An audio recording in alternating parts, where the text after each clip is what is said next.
ꯑꯩꯅ ꯍꯩꯖꯈ꯭ꯔꯕ ꯅꯤꯖꯈ꯭ꯔꯕ ꯈꯨꯗꯤꯡꯃꯛꯁꯤꯡ ꯑꯁꯤ ꯑꯃꯠꯇ ꯉꯥꯏꯔꯕ ꯁꯦꯡꯊꯣꯔꯕ ꯁꯔꯒꯗ ꯉꯥꯟꯊꯣꯏꯗꯨꯅ ꯂꯩꯕꯤꯔꯤꯕ ꯄ꯭ꯔꯚꯨ ꯖꯤꯁꯨ ꯈ꯭ꯔꯤꯁꯇ ꯅꯥꯀꯤ ꯁꯦꯡꯂꯕ ꯃꯤꯡꯗ ꯅꯤꯖꯕꯅꯤ ꯈꯨꯗꯤꯡꯃꯛ ꯄ꯭ꯔꯚꯨ ꯏꯁꯣꯔꯅꯥꯀꯤ ꯁꯅꯥꯅ ꯀꯨꯡꯅ ꯇꯥꯕꯤꯗꯨꯅ ꯁꯔꯒ ꯊꯧꯕꯥꯡ ꯇꯥꯅ ꯂꯧꯈꯠꯄꯤꯌꯨ ꯑꯥꯃꯦꯟ. ꯈ꯭ꯔꯤꯁꯃꯥꯁ ꯀꯨꯝꯍꯩꯅ ꯂꯥꯛꯄꯗ ꯃꯅꯤꯄꯨꯔꯒꯤ ꯒꯣꯚꯔꯅꯔꯅ ꯈ꯭ꯔꯤꯁꯇꯤꯌꯟ ꯔꯤꯂꯤꯖꯟ ꯆꯠꯂꯤꯕ ꯃꯤꯑꯣꯏꯁꯤꯡꯗ ꯌꯥꯏꯐ ꯄꯥꯎꯖꯦꯜ ꯄꯤꯔꯛꯂꯤ. ꯃꯍꯥꯛꯅ ꯃꯈꯥ ꯇꯥꯔꯗꯨꯅ ꯍꯥꯏ, ꯀꯨꯝꯍꯩ ꯑꯁꯤꯅ ꯂꯥꯛꯄꯗ ꯃꯤ ꯑꯃꯒ ꯑꯃꯒꯒꯤ ꯃꯔꯛꯇ ꯂꯩꯔꯝꯕ ꯅꯨꯡꯁꯤ ꯆꯥꯟꯅꯗꯕ ꯑꯗꯨ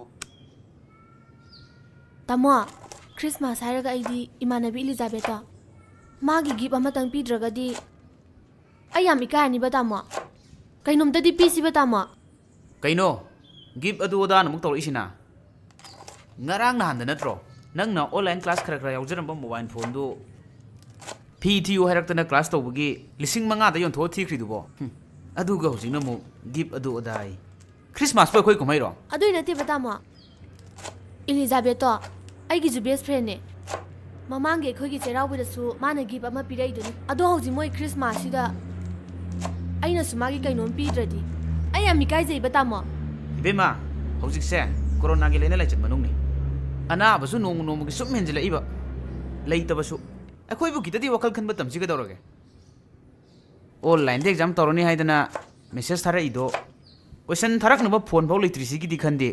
ꯃꯤꯒꯤ ꯄꯣꯠ ꯌꯣꯟꯕ ꯈꯔ ꯌꯥꯎꯔꯝꯕꯗꯨꯁꯨ ꯃꯄꯨꯗꯣ ꯄꯣꯖꯤꯇꯤꯚ ꯑꯣꯏꯁꯤꯜꯂꯛꯄꯗꯒꯤ ꯀꯟꯇꯦꯟꯃꯦꯟ ꯂꯥꯎꯊꯣꯛꯈꯤꯕꯗꯒꯤ ꯆꯠꯇꯕ ꯊꯥ ꯃꯈꯥꯏ ꯐꯥꯖꯤꯜꯂꯛꯑꯦ.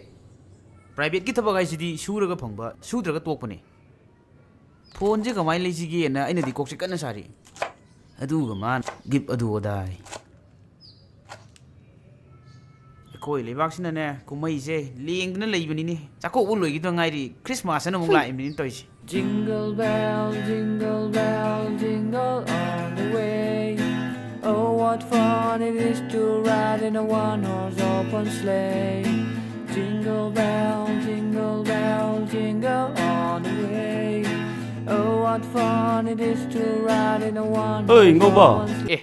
고인사, 라오성우, 낭락 풍아이미니. Right 펌스라. Brother, 손도 펌시.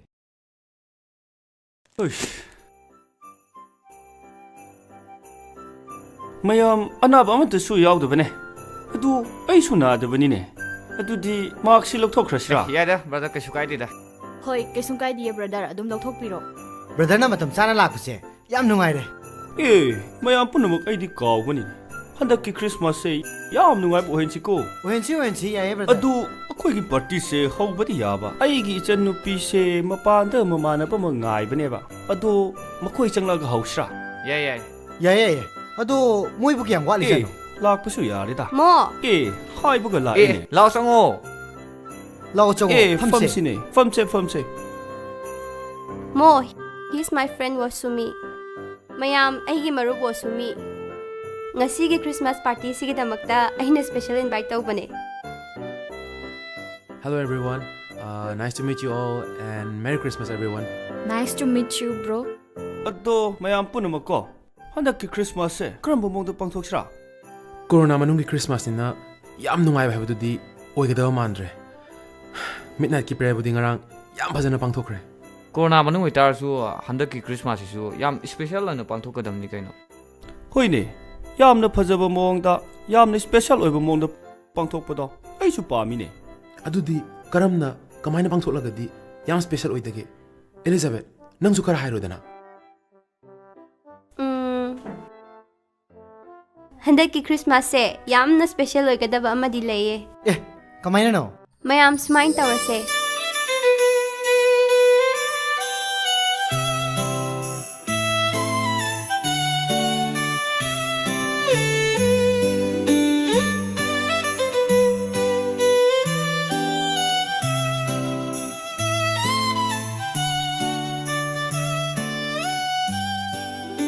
Adudi mayam loinamak yanare ko. Dumai torse. Okay. 오케이.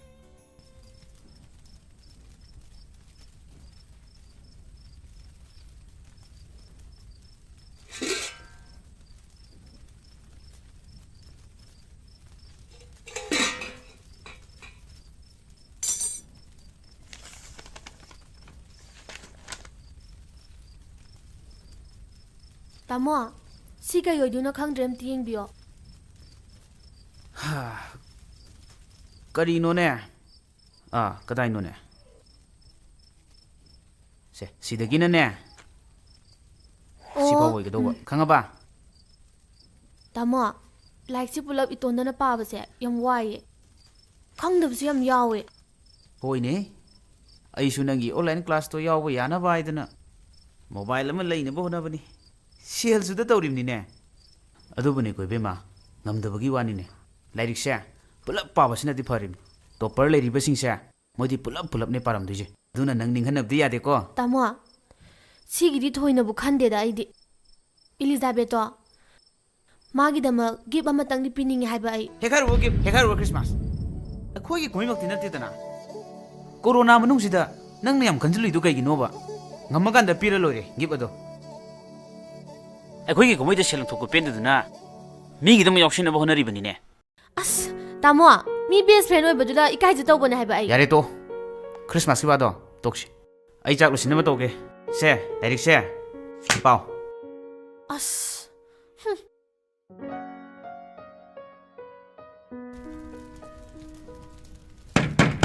Kanano, nawro. Thonglon dam ne jango. Asai aina sel hanglum badu da nungai ta dana pi lai jala. Asai di leite ga ina hari ne ba simi ji.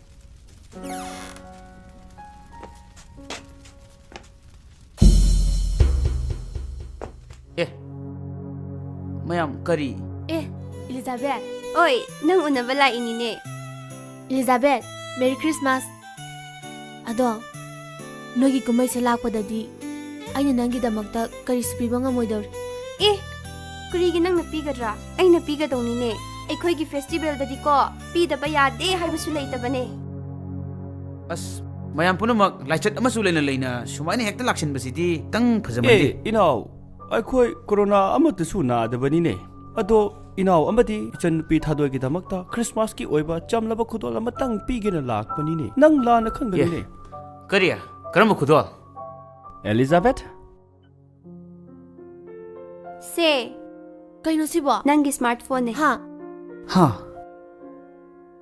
Nangi online exam thanaba class yawnaba smartphone leite haibase ay khange. Kamaina? Thadoi, nanga nabunga nahan smartphone itabagi wari sanabado. Elizabeth na Christmas ki invite ba lakpan numita loina tahore. Kaino, give adu oda na motor isina. Ngarang na handa natro. Nang na online class ka yaujram ba mobile phone do. PTU harakta na class to bugi lising manga da yon tho thik ri dubo. Adu ga hujina mo give adu oda. Christmas ba khoi kumai ro. Elizabeth na haudorakpadagi akhoi mayam mafam sida lakli basine. Achumbani. Maru oiribadi aykhoy amaga are leita mateng pangnabado. Sibu natrane. Aykhoy gi Christmas ki chamlaba kudol se lana bo leitana lawsan biu ko ino. Aisha, wakal chen ba haibaduni. Aina muna khanjilu dabana mayam gi mafamda amadi ichan gi mafamda hari du bukra hai khramal. Masi gi damakta mayam nai bungak piu ko. Mayam na ngasi ai gi chelgi mafamda pibiri ba chambu khodol se. Akoi gi famda di onthok na mamani yamkhre. Waraba darkar leklaba matamda mateng pangna hudu oigani. Mioi bagi minungsi hairibase. Hai, bema. Tamo. Nangi smartphone leinamni haidana aina tungsin ba sel do. Hojikti phone su leiramni na. Adugi sel duna ne. Ai ensang awam leirurage. Aduga mayam puna saminasi ko. Hoi tamo. Mayam puna ngasi gi Christmas ki program sidi ai gi sido na pangthokminarase. Aduga akhoi gi kumai lakpadasu ai mayam de invite tawjarake madadasu akhoi mayam puna yawminnagadamni ko. Adudi ngasi aykhoy gi special corona gi Christmas sidi mapung phare ne ha.